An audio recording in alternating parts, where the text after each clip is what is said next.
But as much as Mam Lady D ngithi njengoba uqala nje unyaka kubalekile ukuthi sis detox akusho lokho ukuthi scrape uqale phansi yonke into. Khumbula ukuthi system yakho is a beautiful machine Mam Lady D ngihlale ngisho ngoba kuwumshini okwazi ukuthi uzenzele izinto. All right?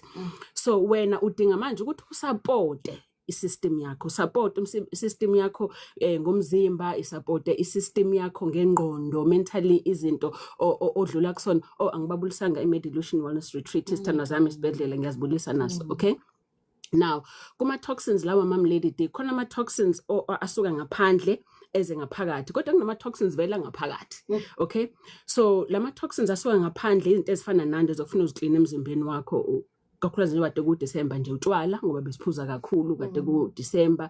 If ubhema amaphinsi alela zamaphilisi kakhulukazi if ukuthi udla amaphilisi amaningi. All right, or if budla kakhulu ukudla lokhu kwasezitolo processed food ngoba phela boku December gcina sesidla zonke izicofucofu. Okay, so izo zonke izinto lezo ezigcina sizinyusa ama toxins ngaphakathi emzimbeni wakho because ngesikhathi kungena lokho kudla Mam Lady D okwangaphandle ngithi lezo zinto ngesikhathi kungena ngaphakathi kungena egazini uma sekusegazini kuya kwisibindi sakho ngoba isibindi khumbula ukuthi isitho sibaleke kakhulu kwena Mam Lady D okuyisona ehlaziyana esihlukanisayo ukuthi enhle ku break it down zonke izinto. Okay, from isibindi khumbula ukuthi isibindi kwasona isona sakhe inyongo. Okay, siyakhelana inyongo nje sudlile wena isibindi manje sesiya break it down yonke leyo nto sesakhe inyongo wena awukona ukuthi inyongo necessarily